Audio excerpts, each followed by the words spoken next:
like you, be strong to hold the powers of the sun.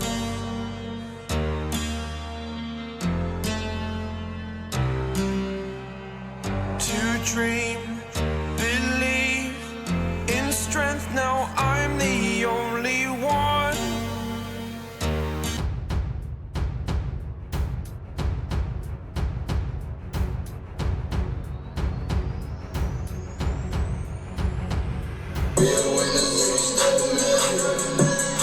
Let's listen to Pavarotti. Can I be your superhero? Hello, welcome to The Revealing. I'm your host, Pavarotti, and I'm here to discuss that hearing in the Idaho 4 case. And you know, I watched it with eagle eyes, was pacing the floor till it finally came on. And let me tell you, I have worked nonstop on reporting on this hearing since it happened. I haven't looked at anybody else's stuff, so I can imagine there's probably a bunch out there right now going, well, the defense was hammered and, oh, it didn't go good. Yeah, no, if there are, I have no idea. But if there are, they don't know what they're looking at. I'm going to give you some bombshells in this one, folks. In fact, I'm going to keep all of my, speculation and here's what I think's, did good. And here's, the prosecutor did good. This person did good. All that old junk everybody else is going to say. I'm going to keep that to myself. There was bombshell news in this court today. We learned things that we have wondered for so long. So many things. Some things that I got wrong, and I'm going to give credit where credit is due. And what I'm going to do in this video is I'm going to go through and I'm going to tell you all the bombshell stuff that we learned today. It's amazing. And I'm going to do it as I show you some of the hearing that backs up exactly what I'm telling you. It is freaking amazing, the information that we gleaned from this hearing. And I heard everything from this hearing that I needed to hear. I know I have a good idea of what discovery has still not been provided to the defense, what discovery has been provided, so we can eliminate some of those things on the discovery list. And at the end of this, I will give you my prediction about what's going to take place.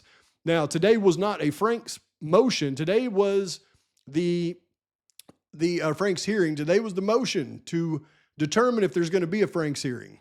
I believe that there will, because we don't know what went on in that long hearing before this hearing, but they let a few things out in this hearing. If you listen real close, you could actually glean a lot about what that hearing earlier in the morning was about. And it certainly wasn't all about just the IGG, folks. I'll show you that in this one. So instead of me going on and on, we're going to get right into it. Let's do it. Was done in complete secret behind closed doors, and it's been continued to be a secret. And that should raise red flags for your honor about privacy interests that are at stake. You heard that. The IGG was done in secret. And I'm going to go ahead and give you the takeaways on the IGG, because the IGG was the least important part of this hearing.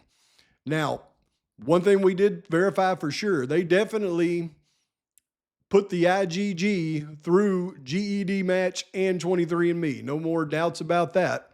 There's other information that was gleaned about the IGG and the process with the DNA going from the crime lab to Othrum's, and we'll get into that here in just a little bit. But the main focus that I've seen Ann Taylor on, and I've seen this so many times throughout this trial, and it's amazing. She will continue to hit, because she cannot come out and say the IGG is BS and we know it and there's malfeasance. She can't do that because there's no record of the IGG, nothing. It was all done in secret, and they will not give them any of the information. She says it several times in this hearing. So what she has to do is she has to cloak her argument when it comes to the IGG. And she does that by saying over and over and over how it was hidden. We can't see it. We can't trust it. And I'm going to show you that several times in this hearing.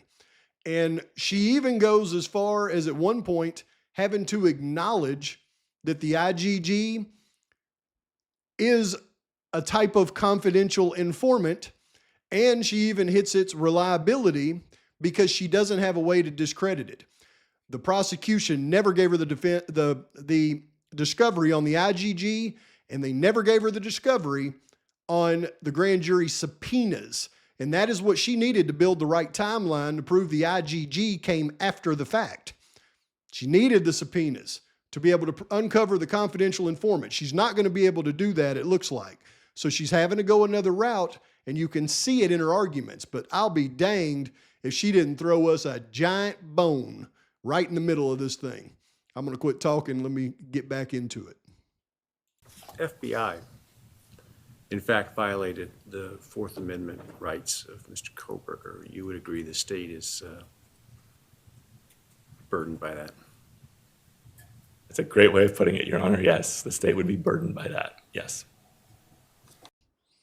Just on a side note, this judge has a very, very direct way of tipping his cap on what he's going to do. And you can see little things like you just heard right there. I believe that there will be motions that are, there will be evidence that is suppressed. And I believe at the end, he will grant the Frank's motion. Let's proceed. The prosecutor talked to you about, well, this is a tip. This is just a tip. It's like an informant. And it's thought of in this Department of Justice policy as more if they're told to keep things in case there's a prosecution case. And so that should be considered when you're considering the entire picture that we have here in light of the amount of secrecy that happened here. That takes it out of being a tip. It takes it out of being a lead in the case. I would remind the court, I'm sure the court knows pretty well when we're talking about confidential informants and that type of law, you have to have some reliability. And there should be a big question here about how reliable this is, how reliable whatever it was the FBI did to develop this profile with the rest of the secret things that they did in this case and their willingness to violate their own policy. I'm certainly not suggesting that this court create a new Fourth Amendment right based on violation of Department of Justice policy, but I'm saying you should look at that and consider that when you're thinking about what the FBI did here and how credible this informant was, how credible this lead was in this particular case. That's fair for you to consider just like you would in any other confidential informant type of case. Okay, I wanted to make sure you heard that because all the other numbskulls out there are going to use that one segment to try to bolster the IGG as the confidential informant claim.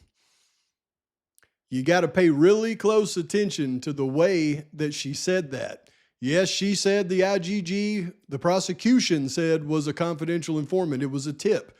And like any tip, you got to check the reliability of the tip. And without any of the information from the FBI on anything about how they created it, well, then you can't really check that reliability. You're going to hear a ton of people focus on that. Don't worry. That is her assertion of what the prosecution says. She throws us a massive bone on the real truth in this thing here in just a minute.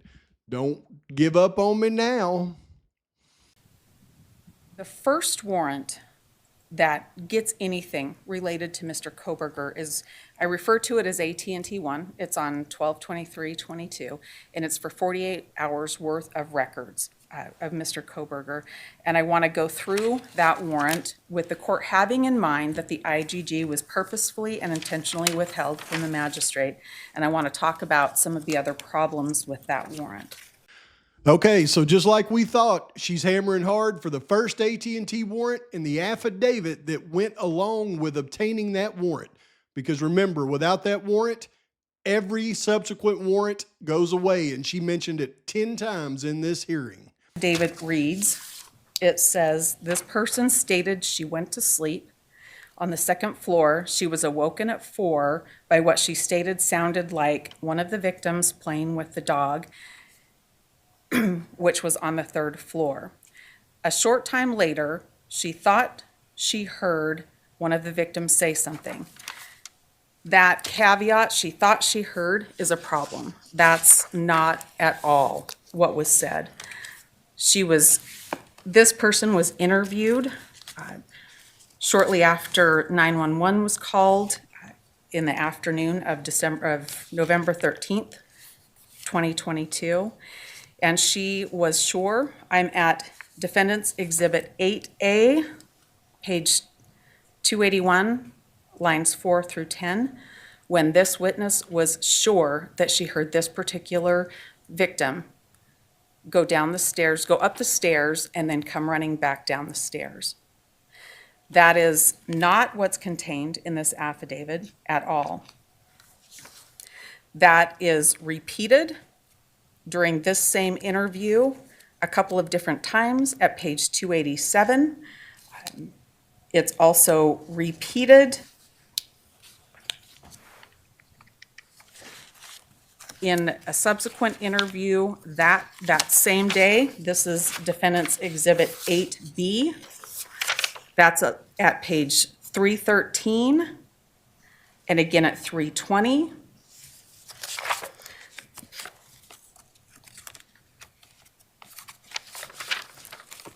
I've got one more of these where this is repeated. Defendant's Exhibit 8A, page 281, lines 4 through 10, when this witness was sure that she heard this particular victim go up the stairs, and then come running back down the stairs. That is not what's contained in this affidavit at all. That is repeated during this same interview a couple of different times at page 287. It's also repeated in a subsequent interview that same day. This is Defendant's Exhibit 8B. That's at page 313, and again at 320. And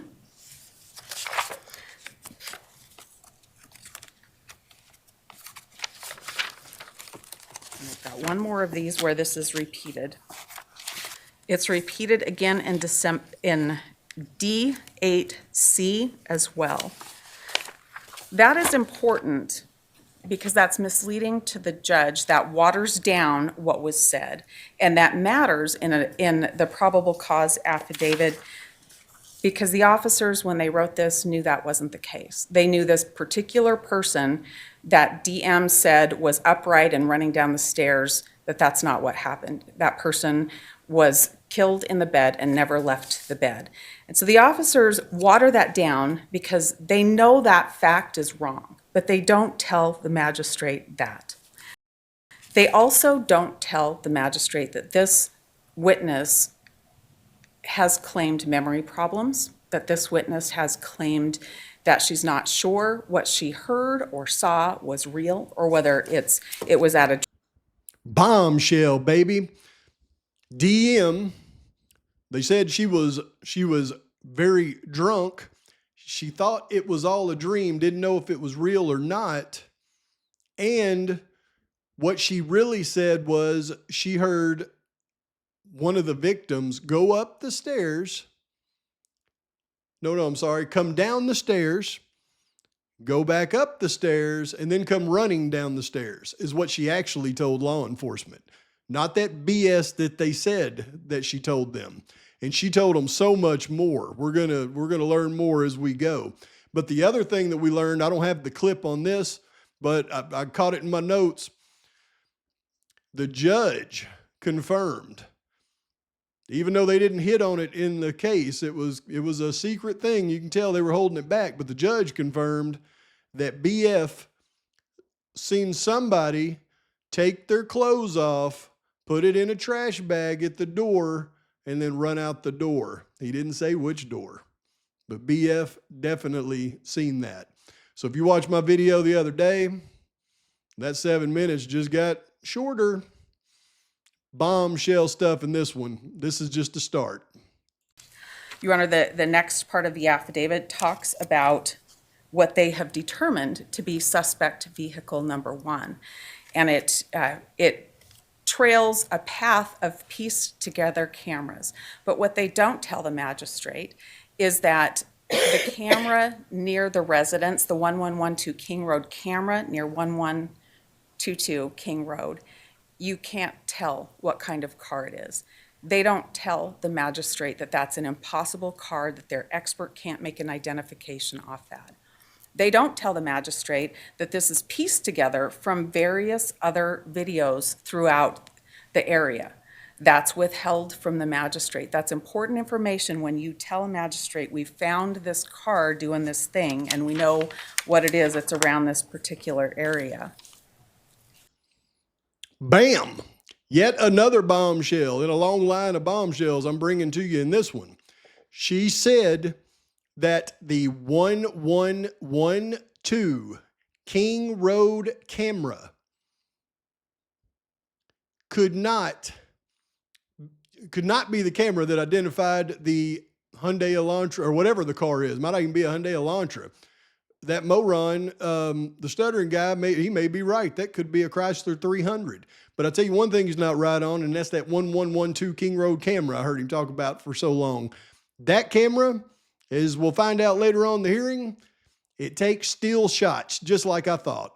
And all it caught was a still shot of that car, and you could not identify it from the car.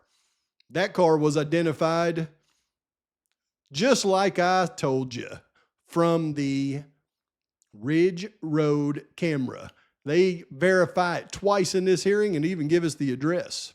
So maybe one thing right, but another thing definitely wrong, guy. They don't tell the magistrate that this is pieced together from various other videos throughout the area. That's withheld from the magistrate. That's important information when you tell a magistrate, we found this car doing this thing and we know what it is that's around this particular area. And finally, after several submissions, that's when the FBI IML says, I can make a car identification. The issue with that that's not disclosed to the magistrate is that car appears one time on one video and not any of the others that they try to say are the path. It's not, let me see if I can say this right. It's not following a consistent trail where the one camera that can identify the car where it appears again. It appears one time, and then what law enforcement did was they took several videos from all over the area and said, well, it's the same car, and we have an identification. That's not all. The identification was most comfortably from that FBI agent to be a 2011 to 2013 Elantra. And that's what law enforcement relied on. The court has, it is D12, and it's the Be on the Lookout that was issued by Moscow Police Department, where they look for a 2011 to 13 Hyundai Elantra. And that's what they're looking for. And they don't tell the magistrate that's what they're looking for. They mislead the magistrate and let the magistrate believe that they have a clear view of this car making this loop, and that's just not what happened. It's pieced together, and it doesn't make a whole lot of sense. So all these guilters out there that have been telling us for so long that they have so many more camera views of the car is absolutely incorrect. They have absolutely nothing. Law enforcement in their affidavits talked about this dog barking, and they key some time. And they say this is when something was happening inside this house. We can hear this dog barking. And they use the videotape to get a time off that, the surveillance tape from the neighborhood, the 1112 King. And so they've got this time, but they also have this video, this trail, that they've picked out a time that something probably happened here. And they don't tell the magistrate that this dog that's barking continues on long after the car they're interested in has left the area and then abruptly stops. Your Honor, the dog was found the next day inside the house in a bedroom with an open door, where the other bedrooms that contained people that died, their bedroom doors were open, and this dog had not tracked any blood around. The dog had no blood on it whatsoever, but it was just sitting in an open room a day later. The magistrate is not informed about that either. Bam! Murphy doesn't know all. In fact, Murphy knows nothing. In fact, Murphy is a bad dog. Murphy is a very bad dog. I don't like Murphy. Murphy was found sitting in, obviously, Kaylee's bedroom with the door wide open, and he had no blood on him. Yet the other doors to the victims' rooms were wide open. Murphy never even went in to check on them and track any blood anywhere. He's sitting in his room. Terrible, Murphy. But what else did we hear? Both of the victims' doors were wide open. That is huge. Their doors weren't shut upstairs. Their doors weren't shut downstairs.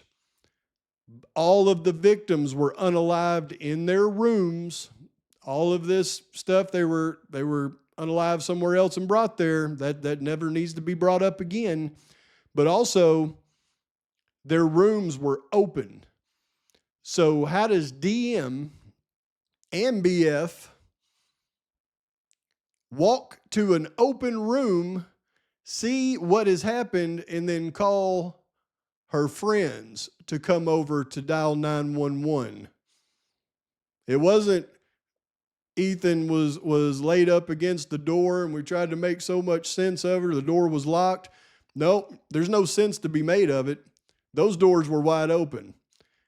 DM was texting. That's verified in this hearing. She was texting during the time that she heard somebody go upstairs and down the stairs and all that. She was texting when that was happening. She was awake. She was awake the entire time, and the doors were open. And Murphy is a bad dog. Murphy knows nothing. Murphy don't know nothing because he's a bad dog. Just laid in the bed and didn't help anybody. But he did bark. They went on to say for 25 minutes straight. So I think somebody may have got that one right. Everything else, no. Bombshell. So it's based on this false investigation trail, and it's based on statements that are completely out of context from somebody that they interviewed that are incorrect statements when you take the totality of the circumstances together, and statements that this person disclaimed a couple of days later because she wasn't sure what she remembered was real, and give that to the judge. Now pay close attention. This is the huge bone where she basically says the IGG is BS and gives a hypothetical of what the real truth is. She did it for us. If you add in the missing piece of IGG and what happened with that, and as a judge, you know you've got law enforcement willing to violate their own policy, and you know that you're not being told the full story about what a witness is saying, and you're being led down this path to say there's a real investigation when there wasn't a real investigation, you don't find probable cause on that. If I find that the IGG was not unconstitutionally obtained, doesn't it just add to the probable cause? No. If it were to have been disclosed, it would have simply created more basis to suspect Kohberger. Your Honor, if it had been disclosed, think about how that would read. We used a process to make an identification. This is a new technology. This is called investigative genetic genealogy, and we identified somebody. We did not keep any of our documentation because even though Department of Justice policy says we need to, we decided not to. Even though it says we can't go into certain databases, we really wanted to figure out who this was, so we just ignored that policy altogether. I don't know how a judge could find that credible. You don't even know how that happened. There is a great big question mark about how that happened. To Your Honor's point, you should find it unconstitutional. If you don't find it unconstitutional, it's a separate analysis. I appreciated being able to talk to the witness about that today, but it's a completely separate analysis. You're looking at integrity. You're looking at what a court can rely on to sign off on an affidavit or a search warrant. If an affidavit is presented to a judge and you know that the rules don't matter, that terms of use of a database don't matter, and that you're going to hide what you do, and that doesn't matter either, there's not a lot to rely on. If law enforcement came to the magistrate and said, we want to go search this house over here, and they said, we really think there's going to be evidence of a crime in there because we've got this confidential informant, and this confidential informant has provided a lead, but we need to tell you that we don't have real reason to trust this confidential informant because they won't tell us how they know that. They gave us a picture, but they won't tell us where they got it from or when they got it or what means they used. They threw away their camera, they threw away all the metadata. They won't tell us anything about that. And by the way, the confidential informant maybe has some integrity issues. A judge is not going to sign off on that. And then if you say, but to support that, I built this false look at a whole investigation here. If law enforcement came to the magistrate and said, we want to go search this house over here, and they said, we really think there's going to be evidence of a crime in there because we've got this confidential informant, and this confidential informant has provided a lead, but we need to tell you that we don't have real reason to trust this confidential informant because they won't tell us how they know that. They gave us a picture, but they won't tell us where they got it from or when they got it or what means they used. They threw away their camera, they threw away all the metadata. They won't tell us anything about that. And by the way, the confidential informant maybe has some integrity issues. A judge is not going to sign off on that. And then if you say, but to support that, I built this false look at a whole investigation here. See, the only bad thing is you can bet that she was hoping to be able to discredit the IGG altogether, but the FBI blocked it.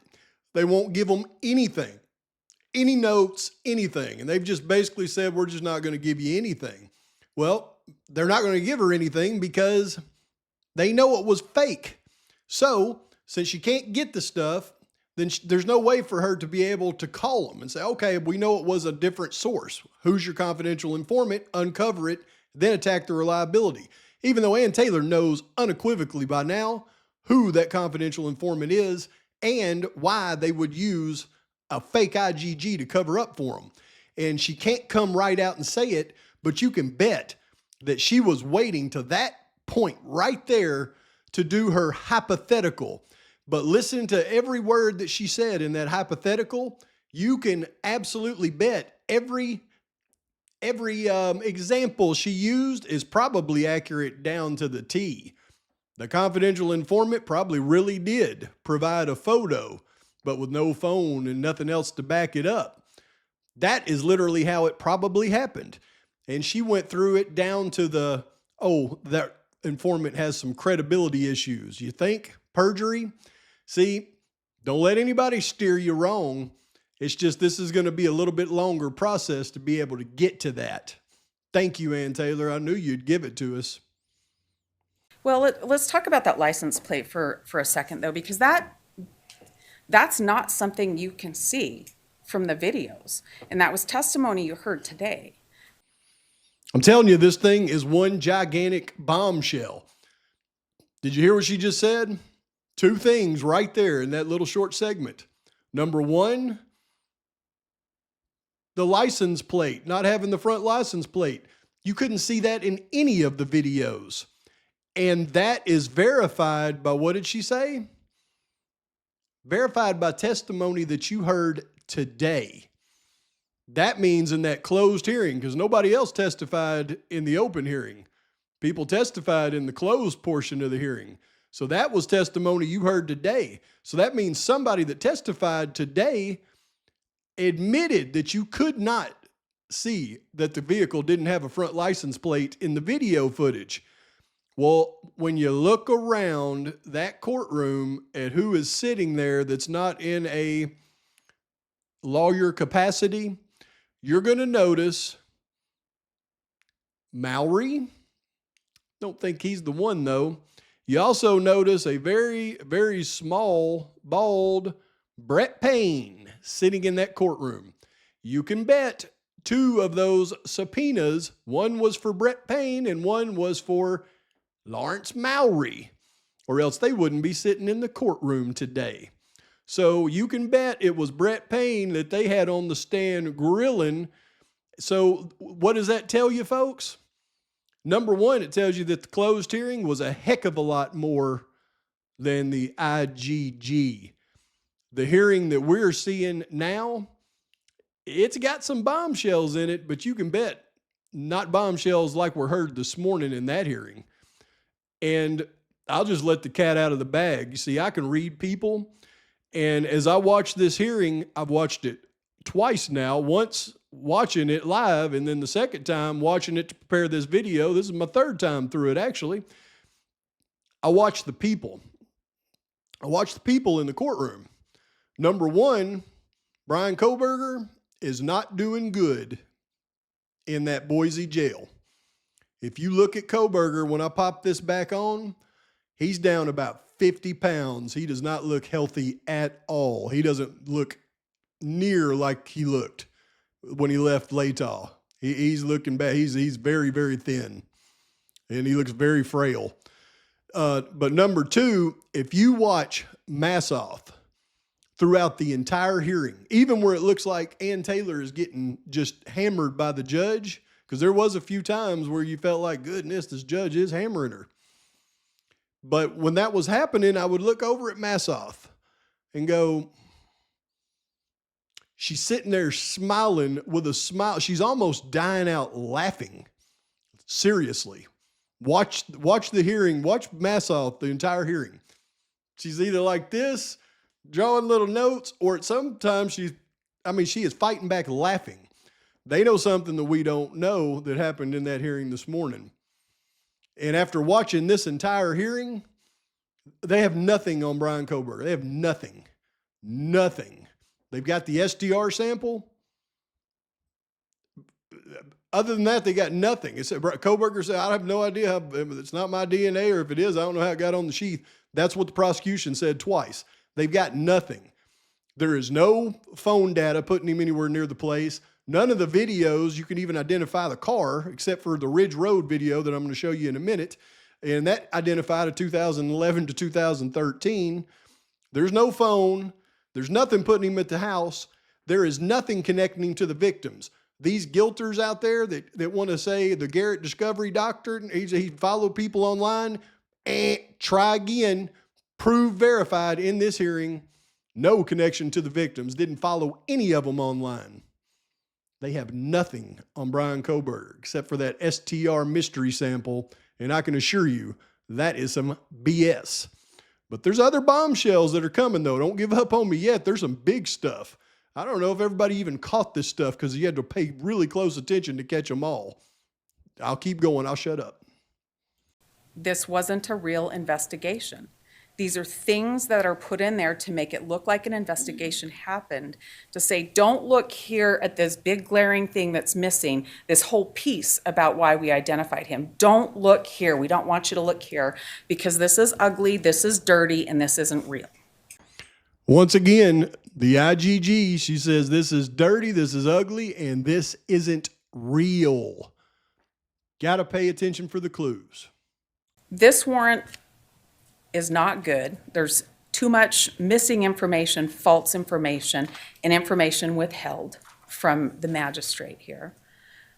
But then the warrants just rely on one another. There are other things to add into later warrants as well. And so I want to go through some of those other things with you. Again, that's her hammering. That was the first AT&T warrant affidavit that she was talking about. And see how she says this one relied upon this one, relied upon this one. That's her setting the stage for once that one is gone, the rest of them are history, fruit of the poisonous tree. But this second warrant is important, and we're going to talk about minutes difference of time. In the first AT&T warrant, in that affidavit, the police officer talks about 2:42 a.m. that WSU cameras, because they start looking at WSU cameras after the IGG identification, they find a white car that they say is an Elantra at 2:42. So they get the phone records, and then it becomes 2:44 that they say Mr. Kohberger's leaving his residence, 2:44 a.m. And the place near Bishop Boulevard where one could turn to go to Moscow at 2:42 is inconsistent with 2:44, but they don't correct that. They don't say that vehicle at 2:42 cannot have been the right white Elantra running around that night, because we now know it was at 2:44 a.m. They want to keep that in there because they want the car positioned like it's going to be going to Moscow. And that is really important with the misleading of the magistrate. When you look at 1A, that's the map we looked at earlier today, where there's the whole loop around, but there's a blue line as if pointing the car towards Moscow, and that's not what happened. They then report the phone stops reporting to the network at 2:47 a.m., and that's not right. We submitted their cell experts report that say the phone stops reporting at 2:54 a.m. We submitted 2 affidavits to you from our experts who have worked with the call detail records, and that's just not right. Don't get caught up in thinking 7 minutes don't matter here. We're talking about ground that can be covered in a vehicle in a short time. We're talking about 2 towns that are fairly close together. And so the way a car points when they go off the network matters a whole lot in this circumstance. That's not corrected in any of the affidavits. All right, just real quick on that part right there. That part was very important, because what she said was the vehicle did not stop reporting to the network at 2:47 or 2:48, whatever the heck the PCA says. It stopped reporting to the network 7 minutes later.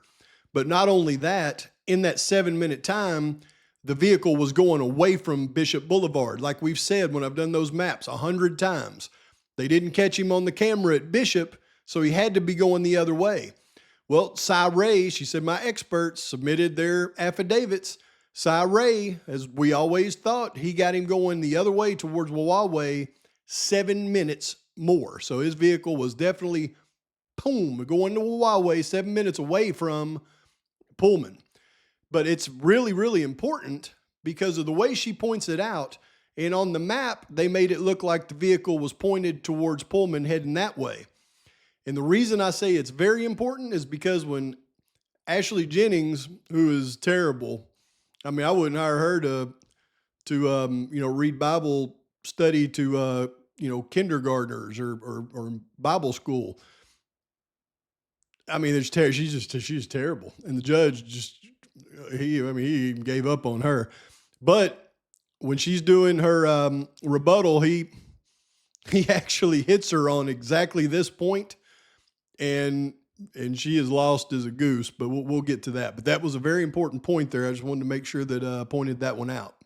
Here, what's added to that set of affidavits is the paragraph that talks about Mr. Kohberger's phone using a tower that provides service to 1122 King on a number of occasions. The PC affidavit says 12. That's an email from Nicholas Balance, and he's talking to the detective in Moscow about the dates that he says this thing happens. And then he puts those dates in his cast draft report and in his cast final report, and they don't match up. There are different dates on those, different times on those. But the really big deal about that is that it's misleading when you say the cell tower that also services this particular location. Moscow has, I think, 2 cell towers that service the town. Those cover places that one shops, places that one eats, places that one gets gas in Moscow. From the records, you can see handoffs, and so you know where a vehicle is going. You can know whether it's stationary or not. You can know whether it's parked, looking at a particular place or not. Based on those records, we also provided the records just so the court would know there's a volume of records. I don't expect the court to decipher those records. But based on those records, they absolutely knew that Mr. Kohberger wasn't around that residence, wasn't parked near the residence, didn't stop and have his phone in a stationary position at that residence. They absolutely knew that that's not what was happening, but they put it in there to make a connection that didn't exist. They put it in there so that the judge would think that this was the right person, and they shouldn't have done that. They knew that was incorrect. They also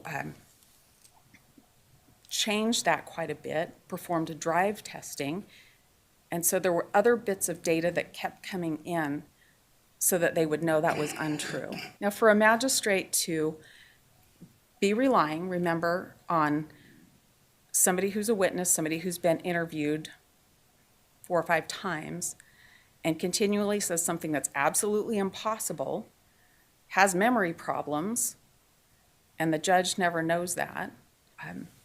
But then you have this false narrative that looks like stalking, that looks like following, and it's not true. That is extremely damaging. It's very misleading. It's an outright lie to the magistrate. When you omit that kind of information, when you take that context out, you might as well say stalking, because that's what you're trying to say, and you know that's not true. So not only was the 12 trips to Moscow not him stalking or surveilling. You heard all these idiots say surveilling for so long. Oh, it's not stalking, it's just surveilling. No, not only was it not stalking, was it not surveilling, he never even went near the house. But not only that, law enforcement knew it and they lied about it to get the second AT&T, or to get the probable cause affidavit. That was the second AT&T warrant they lied about it on. He never stalked the victims. There was no connection.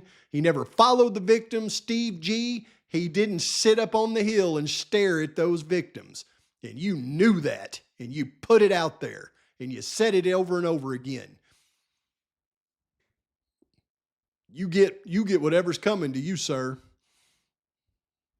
And the rest of those liars. And what they're proving, what she's proven every step of the way in this hearing. See, they're letting Payne be the dummy. They're saying, okay, Payne took his information from the FBI and just wrote it down as he understood their expert analysis. What she's doing throughout this whole thing is proving that it was the FBI agents that did all the lying. They had Brett Payne write it down, but it was the FBI agents that provided the information for him to write down. It was the FBI that lied every step of the way, and then they expect them to believe the results of an IGG that they won't give them any information on when they've lied about everything else. This case is over, ladies and gentlemen. And in the cast draft report, and in the cast final report, because those dates change. So we can take the final cast report off of our discovery list. They definitely received that. That's verified now. Mr. Kohberger gets arrested. His apartment gets searched. His car gets searched. His car gets searched again, and his car gets searched again. And there's absolutely no connection between him and anybody from 1122 King. So that means no DNA, no evidence whatsoever connecting him to the victims in his car or in his apartment. So lack of evidence doesn't mean no evidence at all. Yes, it does. Drunk turkey. Wrong again, sir. And if you end up with a car that's searched, and I mean searched and taken apart, the brake is taken apart, the gear shift is taken apart, the key fob is checked, There's no blood on any of that, none. The steering wheel, there's some kind of spray all over the interior of the car to check for it. There's no blood. I think that there's context that the magistrate should have known that's absolutely exculpatory to Mr. Kohberger, and it matters a whole lot. Here is where he lets BF in her statement about seeing somebody putting gloves and clothes in a trash bag before he runs out. He's going to let that out right here. When there are other things in the affidavit or affidavits at that point that could explain that, including the use of covering clothing and covering gloves and all that could be put into a bag real quick on the way out, that was in one of the affidavits. I guess, and I don't intend to argue with you about it. I understand your other arguments, but when you get to once they have the actual DNA, evidentiary DNA, it seems to me that it's an uphill battle to say there's not probable cause at that point. Well, Your Honor should never get to that question, but I'm going to answer it for you. But you should never get to that question because you should have already found that AT&T 1 and AT&T 2 were terrible, and there's no probable cause for those, and they just build on each other. So Bam, there she goes once again, pointing out fruit of the poisonous tree from the first AT&T warrant, just like we said. there's unknown male B in blood in the house attached to the handrail. That might have made more of a difference to her. Maybe a sheath that can be carried to the house and blood in the house that's not the same, maybe that matters. And then maybe the car being completely empty of any blood DNA connection, maybe that matters a little bit more. Another bombshell was just dropped. She said maybe male or unknown male, she says B, and she says unknown male D. Unknown male B, that was the DNA that they found in the house that they didn't identify. But guess what? It was an unknown male's blood on the handrail coming down the stairs. It wasn't just an unknown male, it was their blood. And that was unknown male B. Now, she also mentioned unknown male D. Now, unknown male D, that was the glove found outside. And we're going to learn here in a minute, that also had the man's blood in it. So that glove they found outside, it had blood on it from an unknown man. One of the profiles they found in the house, it was on the handrail coming down the stairs, and it was his blood. Now, that's unknown male B and unknown male D. Who the heck's A and C? And why didn't she mention them? Now, the judge is going to give us a pearl here in just a second. I said I wouldn't do this, but I'm going to do it anyway because you brought up blood DNA of an unknown individual that was found, I think, on the handrail. Yes. Doesn't that necessarily not exclude Mr. Kohberger? What it may do is suggest there might be a potential other person in addition involved if you assume that that blood was related to the victims and not some earlier event in the house. Bombshell, and you know it because of the way that he worded it. He said, I promised I wasn't going to do this, but since you brought it up, doesn't that mean that there could be a second suspect? He wasn't going to bring it up. That's the key right there. Kohbeger is absolutely the co-defendant in the case. They're not bringing him up because he's not alive. Judge just verified it. About unknown male B, blood on the handrail. She wasn't given a chance to ask about that when she wasn't told about unknown male D, blood on a glove right outside the residence. There it went, blood on the glove right outside the residence. Whatever happened to the other unknown male DNA, and what is A? There's also no connection between the people in the house and Mr. Kohberger based on their cell phones, based on social media accounts. There's just no connection. Now, maybe they'll stop doing those stupid Garrett Discovery videos because right there, they just debunked them entirely. There's no connection on cell phones, social media, nothing. Quit doing the Garrett Discovery doc videos. Was consistent throughout all of her interviews. She described seeing someone wearing all black, a mask with only a portion of their face showing and visible. This person was male, white. She heard a voice that was not something that she recognized. The person was a slim, skinny, lean build. And the person was taller than she is around 5'8". Bam, bam, bam. So she says that DM's actual description of the assailant was, number one, he wasn't wearing a surgical mask. He was literally wearing that baklava ninja mask. I owe an apology to Character Analysis for making fun of her for suggesting that he was wearing a ninja mask. You were right, Character Analysis, and I do apologize. I was incorrect. But did you hear what else she said? She described him as white. Didn't say that in the PCA. So now he's a white guy wearing a ninja mask, and he was skinny, slim, didn't say nothing about athletically built. And she said he was her height or taller, and she's 5'8". So they put in the probable cause affidavit, he's 5'10" or taller, and he's athletically built, but not muscular. They pretty much tried to put Kohberger's description into it instead of what she said. She said he was skinny, 5'8", and wearing a ninja mask.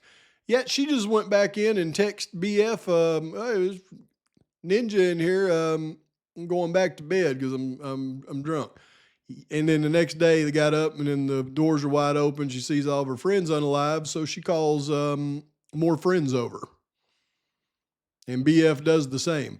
Give me a break. I cannot believe Kohberger's been in jail for 2 years. This thing needs to get done because he looks very bad. Sorry, Character Analysis. You got that analysis correct, apparently. They just didn't make any sense to me, but I guess so. Ninja mask. As well as text communications of her relaying what she's observing during the same time period. Bombshell, it is verified. She was definitely texting during the time of the atrocity. Good grief, how is she not in jail right now? The reality is, still images and video were provided to a vehicle specialist. Yep, still images. That is from the 1112 King Road camera. That's why we only ever got one still image from it, because that's all it does. So the stuttering guy can quit begging for it, and Steve G is a liar. He said he had video from that. And the video that is clear, well, they take issue with that video because, and specifically we're talking about 1125 Ridge Road. Oh, who is your daddy? Get a clue? Kind of hey about the dog barking. And that I guess the magistrate should have been informed that a dog barked for 25 to 30 minutes. Now, Get a Clue did get that one right with the dog barking for 25 to 30 minutes afterwards. But listen to what Judge Hippler does to Ashley Jennings right here. He finally just kind of gets tired of her. And this is why I say she is, I wouldn't let her teach Sunday school. Listen to what the judge does to her. Before you get to that, can you address the allegation that the cell phone data was, I guess, purposefully erroneous as to the time that the phone was no longer reporting? which then relates to the supposed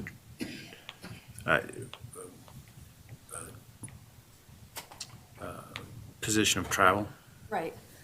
Well, I don't know that I completely wrap my head around the defendant's logic in this.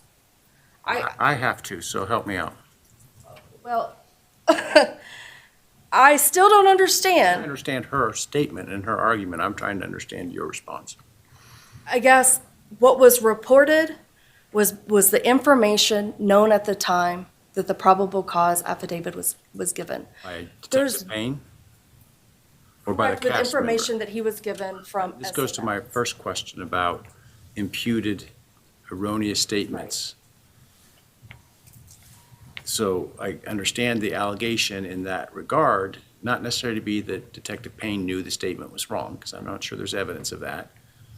But did the cast specialist know that there was a misinterpretation or an erroneous report? I don't think that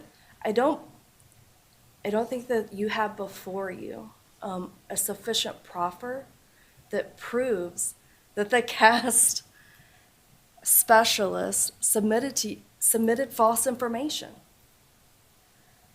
Apparently, there's a difference in the handoffs of 7 minutes. At the end of the day, okay. No, I don't think it's incredibly material. Is it material if you look at it in terms of where the phone was in that 7 minutes? Well, it's material. Going a direction different than what your affidavit says it was going, isn't that material? The direction of travel, like, yes, I would say it was if it was found outside of Pullman. It was not. It was reporting to a tower in Pullman. This assumption assumes that cars can't change direction of travel. We're assuming that then the same cell phone, which was then turned off, isn't then also tied to the evidence where we do have information to believe a white sedan tied to Mr. Kohberger is then found on surveillance. We're not talking about 7 minutes. We're talking about 7 minutes at 2:50 in the morning, which is about an hour, approximately a little over an hour before the crimes occurred. I don't follow the logic that this 7 minutes, an hour and 10 minutes prior, proves that there's no way the defendant couldn't have traveled the 7 miles to Moscow, whether or not the car was pointed in a different direction or not. It's a leap for me. Does that answer? Well, it's your answer, so. Does that answer? Well, it's your answer, so. Does that answer? Well, it's your answer, so. He wasn't having no part of Ashley Jennings. But how about that latent shoe print? Now, this is one that I can't wait to respond to. Defendant the next area is the footprint. There was a footprint found outside of DM's bedroom. They claim that the inclusion of this was misleading. But again, there's nothing misleading about the statement. The statement says during the process of the crime scene, the investigators found a latent shoe print. It was located during the second processing. It came back using a presumptive blood test and showed the presence of cellular material. They let the judge know that it was outside the door to DM's bedroom located on the second floor, and it's consistent with her statements. Yeah. The investigators provided the magistrate the information they had at the time of the investigation. Defendants' opinions about where the shoe print should have been located and it couldn't necessarily have been located there, again, that just doesn't rise to the level to warrant a Franks hearing. So the prosecution admits that the shoe print was nothing. I got a really nasty comment from somebody on that shoe print one time when I did a video discussing it. And they said some nasty things and said that that shoe was obviously, I believe they said that shoe was a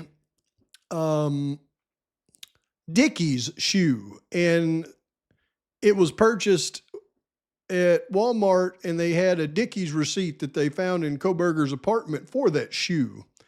And that would be a no. That'd be just a no. Not too sharp. But Dope Soul, I remember. Let's move on.